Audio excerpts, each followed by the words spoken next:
place that we have come for years and years and years to convene, to eat, to have coffee, to read books. And it was attacked. All the businesses here are owned by people of color. From our Latinos to our African Americans, to our indigenous, to our Asian community. And they were attacked on last night. And we are not okay with that. That is not okay in anybody's book, in anybody's place, in any arena, in any area. And these are the faces you need to see. We get to control our narrative. We get to control what happens in our neighborhood. And so much work has been put into this place to make sure that after all the gentrification that happened, we still had a place where we could convene, where we could come together, even when we disagree, and still have conversations, and still come to resolve, and still move to action. We literally have the ability to have a coffee space that anybody in our African American community can come and use for free, because we wanted to make sure that this is a space that remains a part of our community. So this was beyond an attack simply on what you thought was about the police. You attacked our community, and we will never stand for that.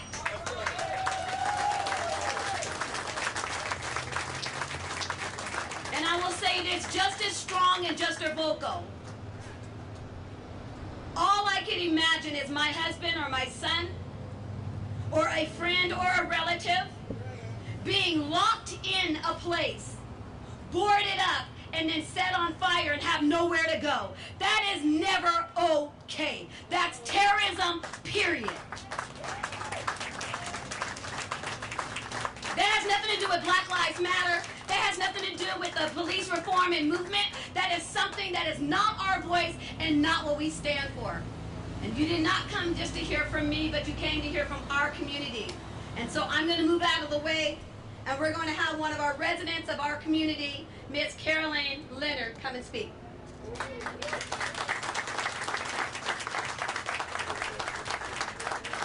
Good afternoon. My name is Carolyn Leonard. 6 generations of my family live in Oregon, and that's unusual for black people. What happened in terms of the violence is not to be tolerated for any reason. You got our attention. There are people all over here that are willing to work for change. We need not to focus on who is right, but what is right. Even the police, even me. There may be a time when I speak, but I'm not correct. And if it's not right, don't raise your hand and go with me. This street was renamed with the help of the people of this community. I chaired the committee. What went off last night was right in my neighborhood. I am a half a block off of here. It is never tolerable to use that kind of violence. It's over. Let it stop everywhere in the world.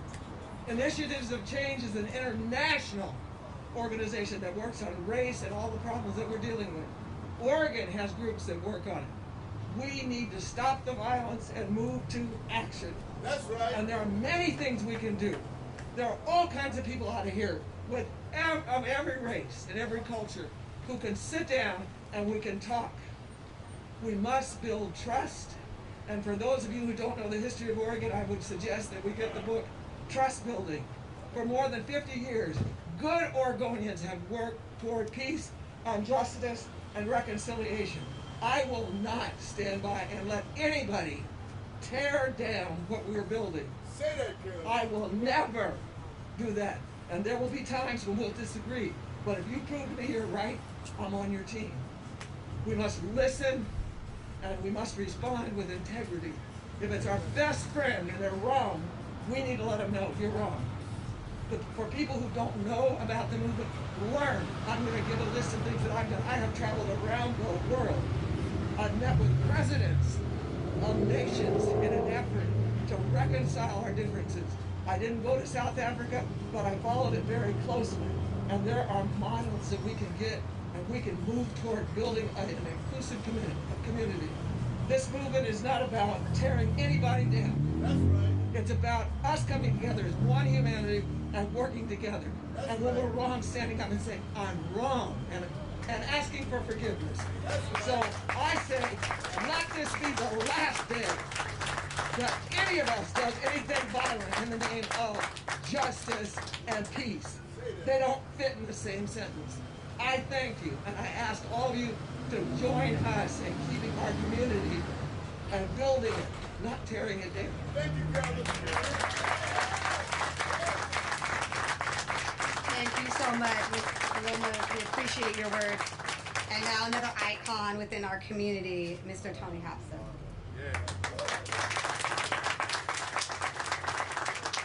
So hi, I'm Tony Hobson, President and CEO of Self-Enhancement Inc. We got a lot of speakers, so I'm just going to be very, very short, very, very brief.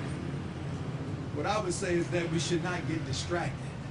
This isn't the first time that these kinds of things happen. Once we get a moment to put our issues out front, I know whoever was behind this that think they were doing it, or perhaps are trying to have us think that they were doing it in the name of Black Lives Matter, we know that it was just the opposite.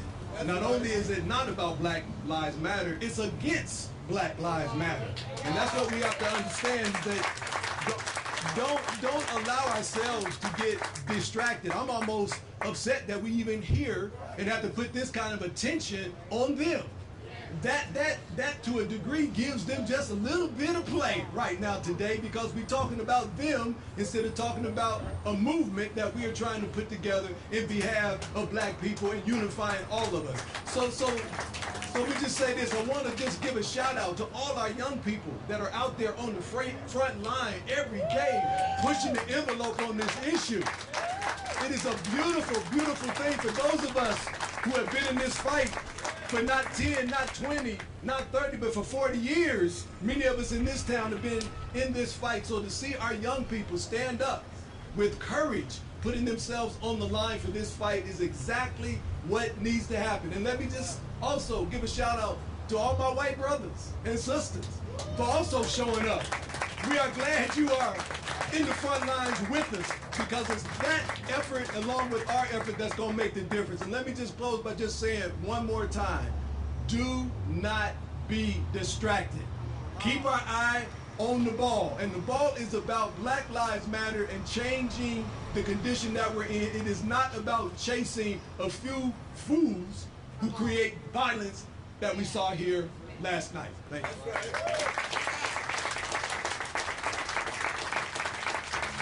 Let the church say amen.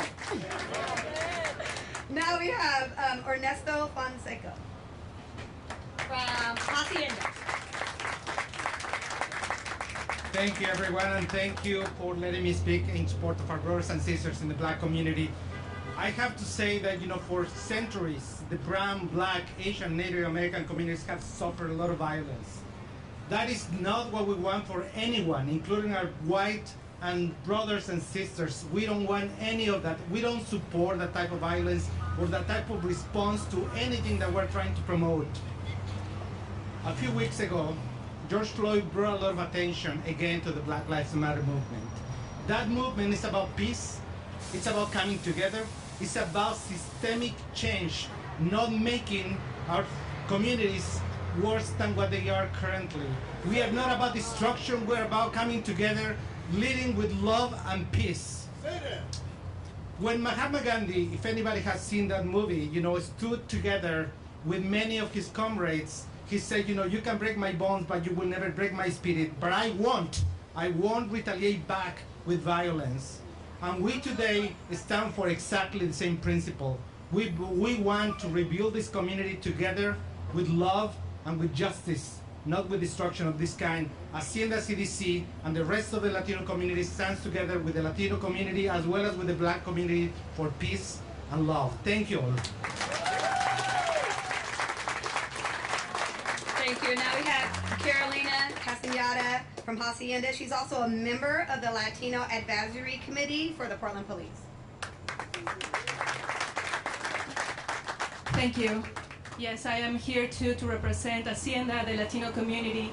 We stand with our Black brothers and sisters, people of color, brown people, and just to remind everybody that our language, the language of our community, is that of shared meals, not shared violence, shared dance, shared singing together, and for sure, shared dialogue. The reason why I decided to join the Latino Advisory Committee is to have peaceful collaboration and dialogue with the police department to support and to stand with our Black brothers and sisters, indigenous people, Asian communities, as well as the Latino community. We condemn any act of violence against Black, brown, any type of people, and against any of our community spaces. Thank you.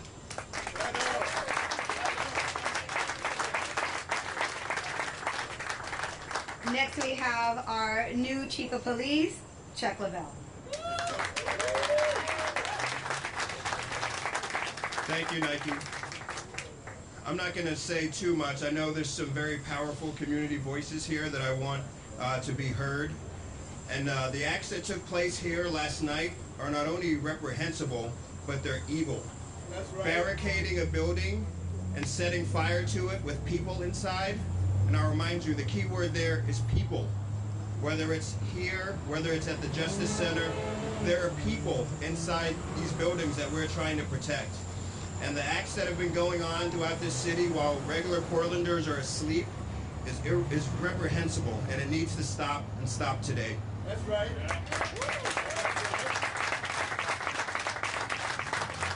And now we're going to have our very own Mayor Willard.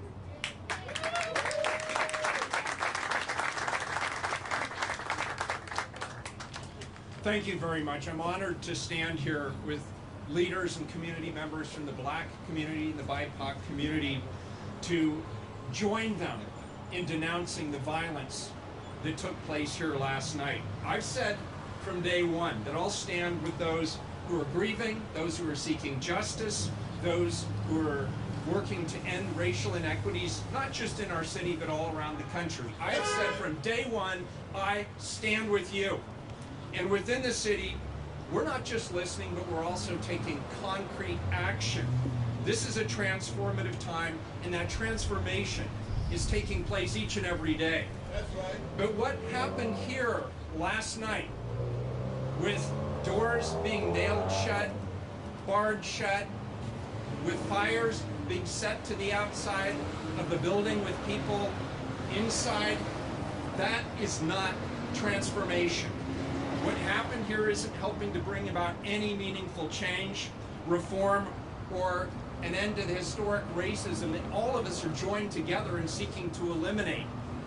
Last night was plainly and simply about arson. It was about destruction. It was about endangering lives. It's blatant criminal violence. Violence that is totally unacceptable. And I'm going to speak to my fellow members of the white community.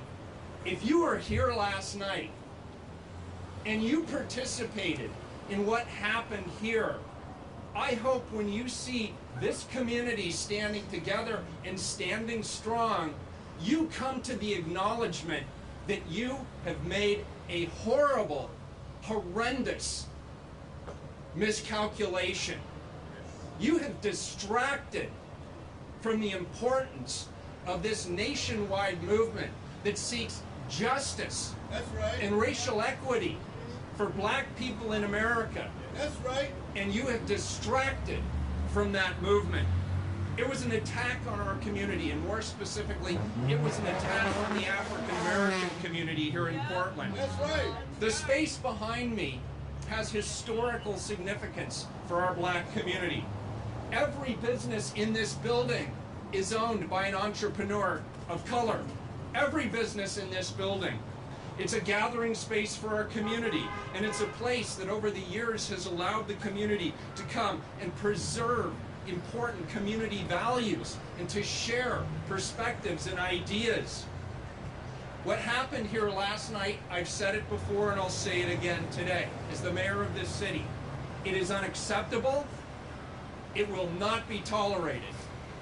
I'd like to thank all of these members of the community for inviting me here today to share in this important moment. Thank you all for your continued leadership, your perseverance, and the long march that you've engaged in towards justice. I stand with you. Thank you. Thank you. Thank you so much, Mayor Willard. We we have a few of our business owners somewhere close to me.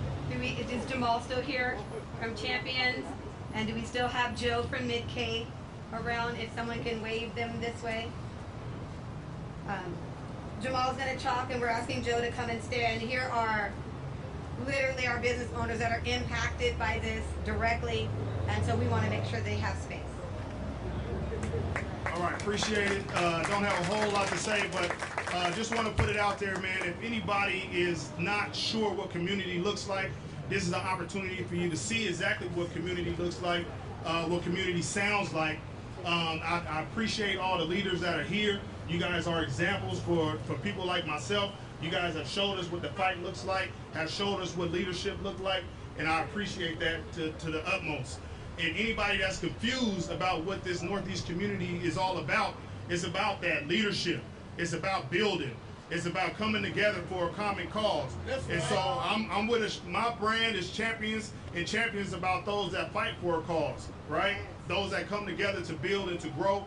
And that's what we're doing. It's not about tearing down. So that whatever went on here last night was not a part of this community, as our community don't get down like that. So if you're looking for an example, this is what it's about.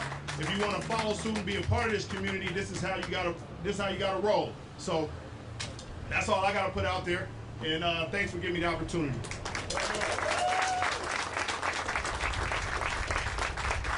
Thank you, Joe, and thank you, Jamal. Also want to acknowledge top to bottom who is not able to be present here today, but did go down and we had a good conversation.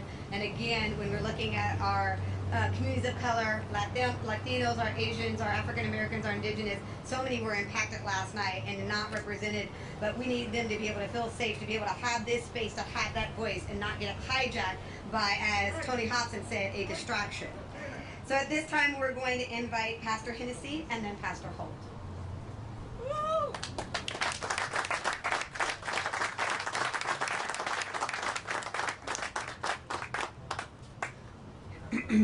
Good afternoon, everybody. Good afternoon. I'm Stephen Holt, and lived in this community. My mom lives right down the street. My office is right around the corner. And I want to say that we've got to call terrorism terrorism. Yep. This has nothing to do with protesting change. This is the act of cowardice and irresponsibility. That this time is a time for us as a people to call truth, truth, light, light, darkness, darkness, and for a people like we are to demand responsible activity. So, as a challenge or a charge to those who are participating in irresponsible activity, it's time to stop. And don't align it with the efforts that have been associated with responsible activity. Yep. Tony Hobson talked about it being a distraction, and I just want to piggyback on that for a moment and say a distraction from what? A distraction from being responsible from this standpoint of owning the systemic racism that's brought us to this point. A distraction from looking at policies and processes. A distraction from looking at the systems and the structures that need to be torn down to be rebuilt. I would say that we as a people of color, or we as a black community, we're not asking for a hand out. We're not even asking for a hand up. We're asking for you to own and put your hands to tearing down what caused this to be in the first place. Yep. And the only people who can reverse the systems are those who help to perpetuate the systems. The only people who can help to change the systems are those who still help to protect those systems. We've got significant challenges, not just in this neighborhood, but in the extended neighborhood, because a host of us have been gentrified and moved out and displaced, live in Rockwood and live in Gresham. And when a mayor steps down, and when a city manager steps down, and a chief steps down and then returns, I think we've got to address that as well. So it's Portland, it's greater Portland, it's everything that's addressing us as a people of color. It's time for those of us who are committed to right to be committed to right. For those of us who are committed to truth to be committed to truth. I challenge all of us to be courageous enough to call what needs to be called wrong, wrong, and then to think about and engage with and go to work about building what needs to be right. What happened here last night had nothing to do with this protest. What happened here last night is something that to me is an act of a coward. To show up in the dark, to close some doors and then set a building on fire. That's a terrorist activity, and I agree with Pastor Green. That's attempted murder, and we need to call it that and address it from that standpoint. And then those of us who know people who are participating, call them out. Yeah. If we're going to bring change, it's going to be change because we are authentically willing to pay the price to do it. That's all I've got. So thank you so much. And again, we're making space for our community members. So at this time, I'm going to call Mr. Ron Herndon, another icon in our community.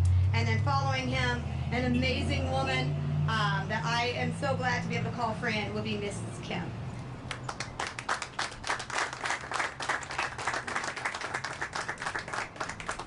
Thank you, Nike.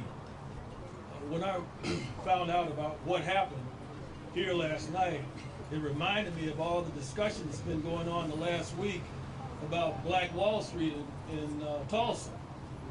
I happen to have grown up with my grandparents, and one of their best friends was part of that.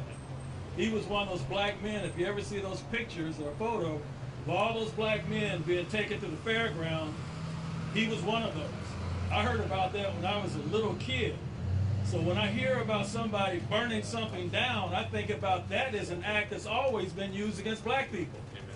Burn down our business. Burn down our churches. Burn down our schools. That is a tactic that has been to destroy black people, not help black people. So whoever the demented individual was that did this last night, if somewhere, excuse my French, in your rabbit-ass mind, you think that that's supposed to be helpful, why don't you go back to West Hell or whatever hole you came from? You are not helping us. Does there need to be reform in the police department? Who's going to argue with that? Does there need to be reform in the school system? Yes. But are you going to reform it by burning down the school? How about those banks that participated in redlining? They need to be reformed. Are you going to burn down the bank? Where does it stop? Do not do this and think that somehow you are doing black people a favor. You are not. And let me just end by saying this. Tony hit the nail on the head.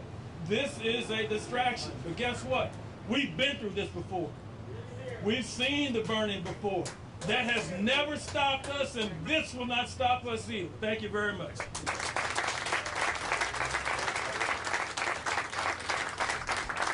And now we're asking Ms. Kimberly Dixon if she will come up and speak to us. Another pioneer of our community and someone who's in the trenches every single day fighting for our community.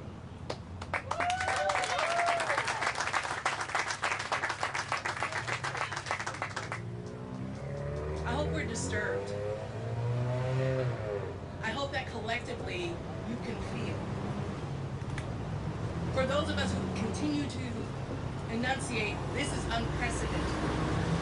This is unprecedented here for us. You've heard that it's not okay. I need for you to understand whose agenda is getting promoted here. Because this doesn't look like anything for anybody that looks like me. This does not look like there's any kind of celebration happening for my community.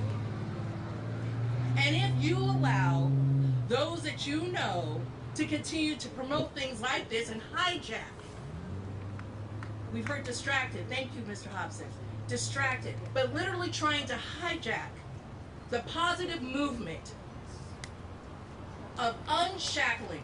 What did I just hear from Pastor Holt? It's unshackle. Take the shackles off. Take the shackles of opportunity that we have been restricted from. That's part of what this movement is talking about.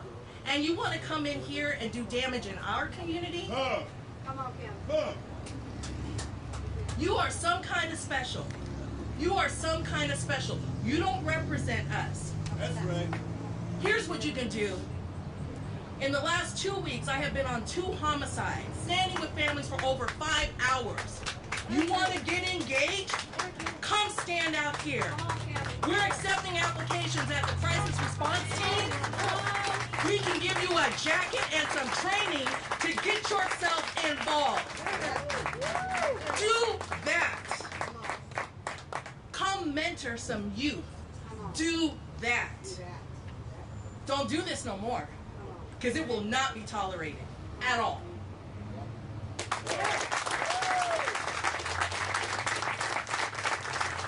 And we're not going to hold you much longer. We just have a few more speakers. We're going to ask if you can come in this order. We're going to ask Dulio to come, and then Sam Sachs is going to come and bring a message from Senator Avell Gordley.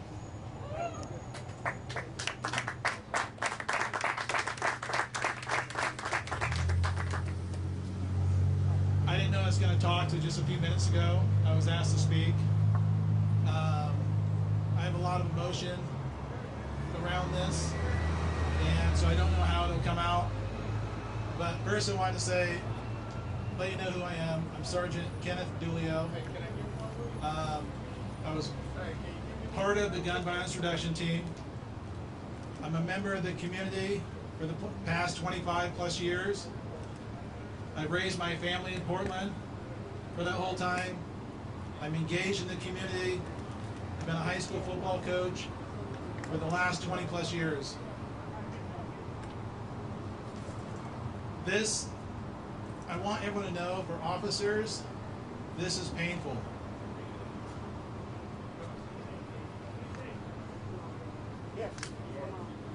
For the community.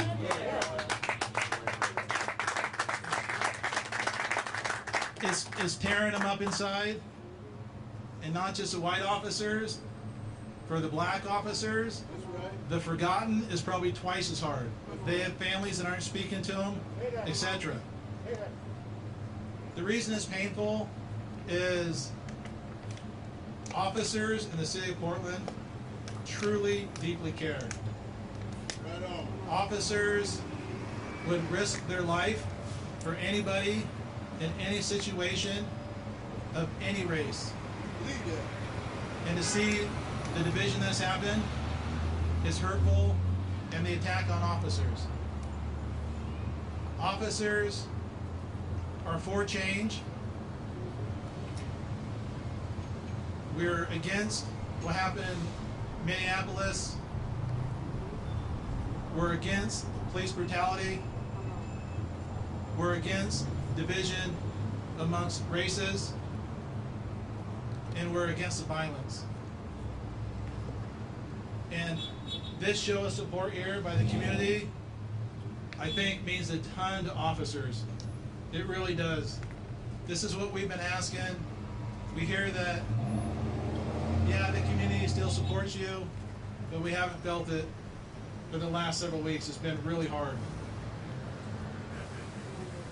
So I would encourage you to, with this movement, bring the officers with you. Let us stand side by side, shoulder to shoulder, interlock arms of any race. That's right. We want and are for the same thing that the movement wants. That's right. Thank you.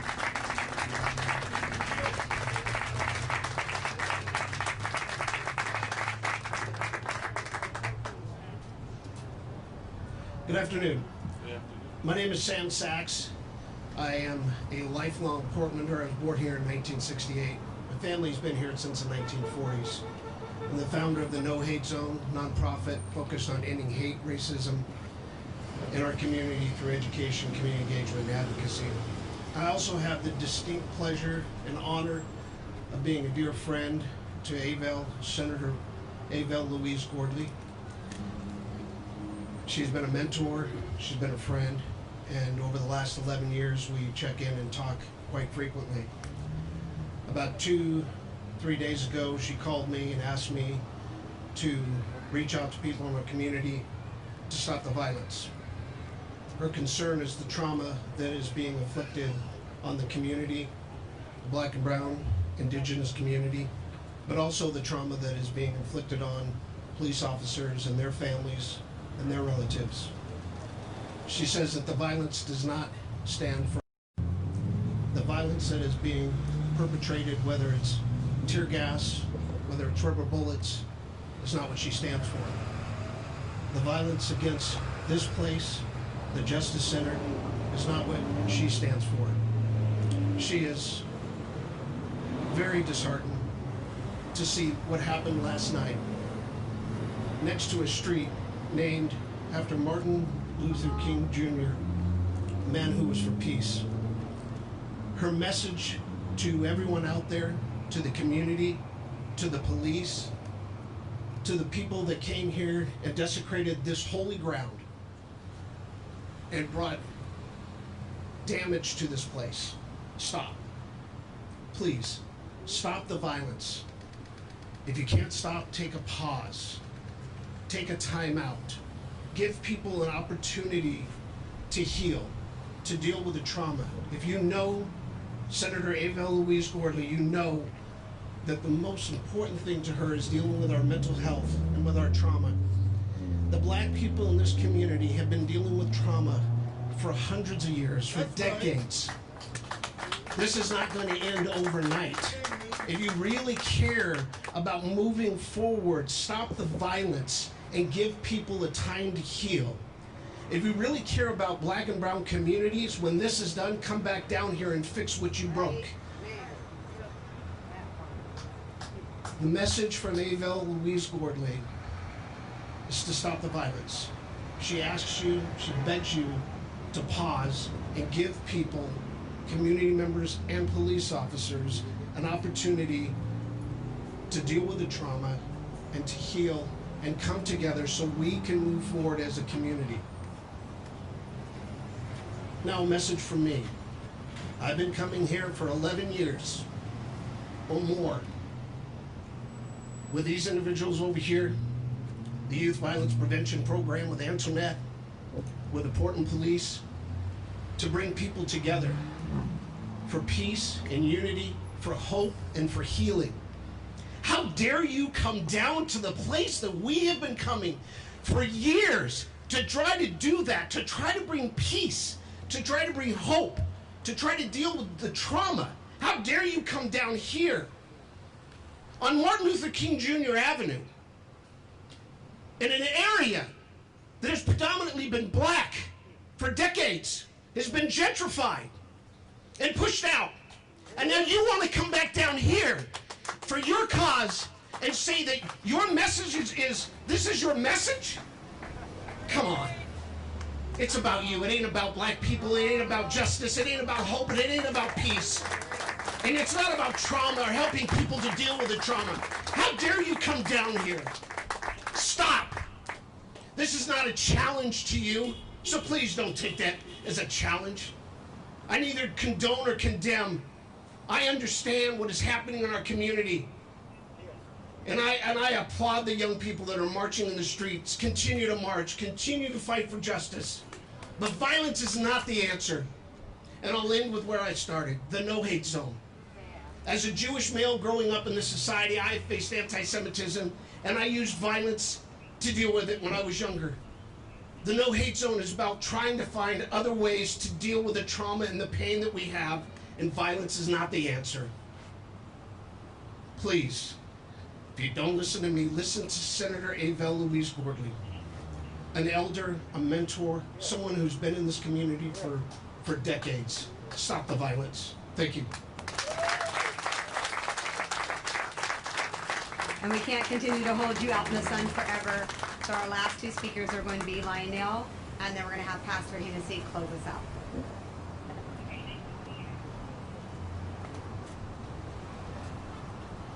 How you guys doing? First and foremost, thank you guys for coming out here. My name is Lionel Irving. I am from this community. I live in Northeast Portland, one of the few brothers remaining, and I will tell you that I was here last night. I was here, and I'm going to tell you why I was here. Because we cannot allow those guys to steal the narrative. I come out here to tell the people what I want. Because there's only a few people, it was 200 or 300 people out here, and it was 30 or 40 people who was causing destruction.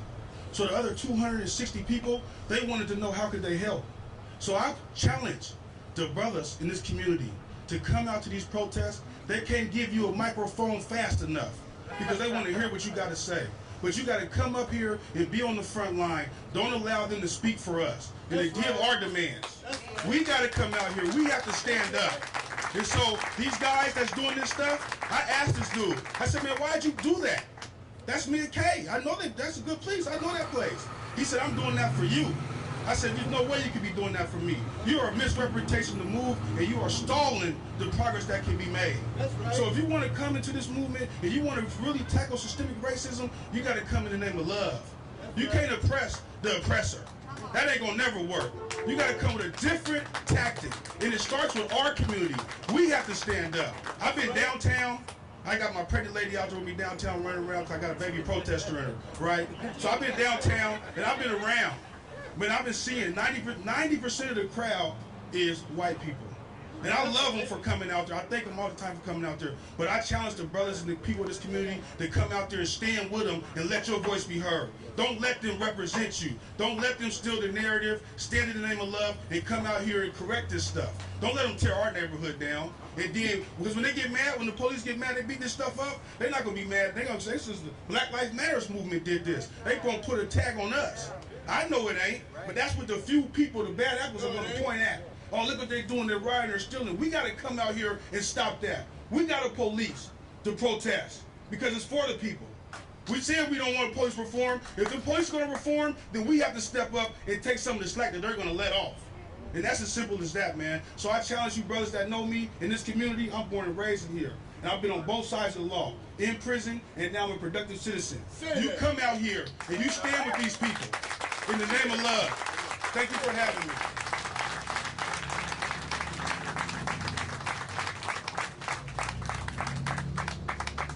Good afternoon, everyone. My name is J.W. Matt Hennessy. I'm the pastor of the historic Vancouver Avenue First Baptist Church. I co-chair the Ecumenical Ministries of Oregon and Interfaith Peace and Action Collaborative. I'd like to begin by asking you, particularly in the press, to look over to my right and left. I'm going to ask every faith leader if you will raise your hand. I need them to know that faith leaders are out here today because we are not about to allow people to come into our community and do this kind of destruction. Much has been said.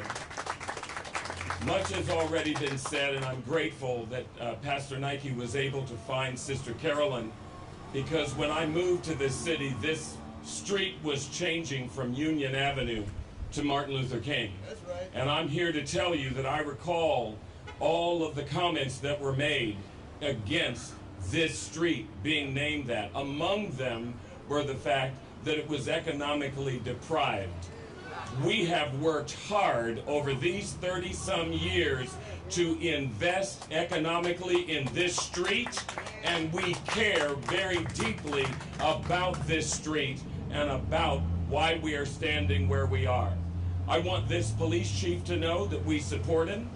I want the police bureau to know that we are working alongside with you. As I have said many times, when our police bureau is doing great works, I'm going to be right there with you. When y'all mess up, I'm going to tell you about it. Amen belongs right there. That's all there is to it. That is the way we roll. That is the way we roll. When I found out what happened here early this morning, I came and parked my car right down on this street, and I start walking to every business that was open all the way to Safeway. And when I went into the businesses that were open, I said to them, I am so sorry that this happened. And I want the perpetrators to understand that I may have been apologizing for you, but I want to be real clear. I didn't have a thing to do with this, nor did my people have anything to do with this. And it's extremely important that you understand. When I talked to one of the business owners here, he said, I've got it all on camera and video. We saw everybody who was doing and perpetrating this. Well, I have a message. In addition to the messages that you've already heard about distraction and about trying to take away our narrative, I want to be real clear. My message is this. Get your knee off our neck. That is what you are doing when you do stuff like this.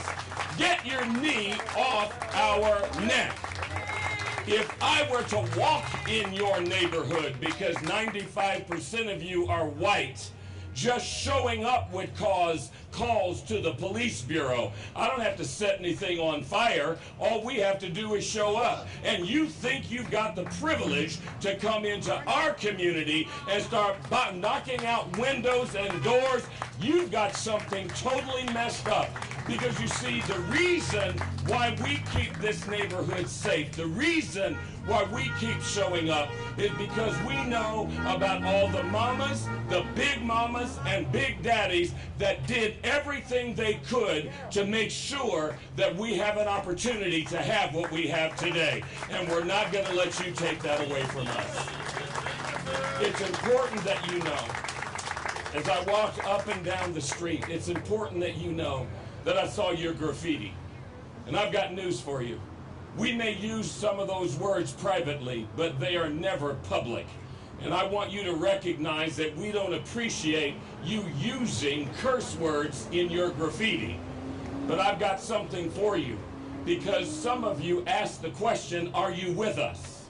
That's what some of the graffiti was before it got washed off or painted over today. I'm so glad you asked the question. No, we are not with you. No, we will not be with you. No, we will not stand with you. But the question isn't whether we are with you. The question is, are you with us? Because the reality is, this isn't even your issue. This is us who had the knee at our neck. And we are saying to you, it's time you not be part of the problem, but that you be part of the solution. And so I want to say as I close today, a reminder that as I saw that graffiti, I thought about the fact I'd like to give you, and since you're taking instruction and you're hearing what we have to say, take this instruction. I want to give you some verbal graffiti. The Lord is my light and my salvation. Whom shall I fear? The Lord is the strength of my life. In whom shall I be afraid? You need something else? I'm so glad you asked. Surely goodness and mercy shall follow me all the days of my life, and I shall dwell in the house of the Lord forever. You didn't get that? Let me go to Isaiah 43 and remind you that when we go to the river, we will not be swallowed up. When we go to the fire, we will not be burned, because we've got a God that sits high and looks low, and he's right here with us, and he's the strongest power against you and what you try to do. God bless you. Right now, well, we just had church. The drums have begun, the organ is playing, and a few people are slamming their tambourines.